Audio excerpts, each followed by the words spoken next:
So I've got it filled up to the top with ice, and there's also cold water inside. And I have it connected to a power source. And to test this, I kept this in my car, and it hardly made my car any cooler. Now, what I will say is that the air coming out of this is actually 2 to 3 times cooler than the air that's surrounding it. But the issue is, this does basically the same thing as a regular fan. So what's the point of having this if it doesn't actually cool to a noticeable degree? I mean, it's full of ice, but it doesn't exactly cool that much. Um, Unless you have 3, 4 of this, I don't think it would make much of a difference. I think it's more worth it to buy an AC. Um, but yeah, it is cool, but it's not cool enough to cool something as small as my car. Today was relatively a cool day. My car was barely warm, but it couldn't make a difference, with my car. It was running for several hours with this power bank, but it hardly made a difference. So do with that information what you will, but I will personally, I think I'll return this, to be honest. But yeah, that's my review.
So I love my little cooling fan. I purchased it in the summertime because my office gets quite warm and there's no space for me to put an actual AC unit. And so it's nice, it just sits on my desk and it points at me and it does the job. So you can change the speeds. And it's easy to add water. You just pour water into there, which is really nice and handy. It's got the cute little light function, so it changes lights. It has 2 different modes, and you can also set a timer for it. It's USB, so any phone charger you have, you can just plug it in and plug it into the wall, and there you have it. You have your own little tabletop air conditioner.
flows air, but nothing cold coming out of it.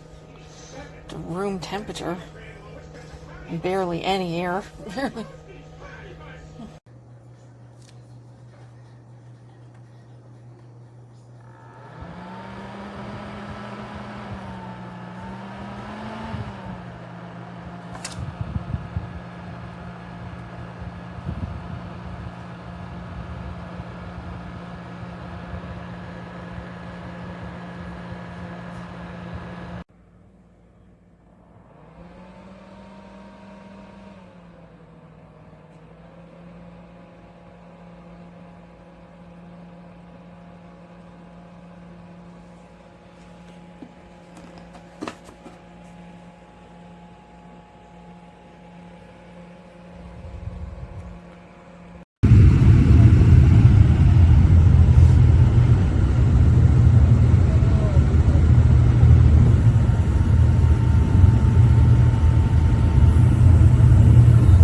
Yep, this was totally used. As you can see, there's still water residue in there. Very disappointing. Well, time to call Amazon.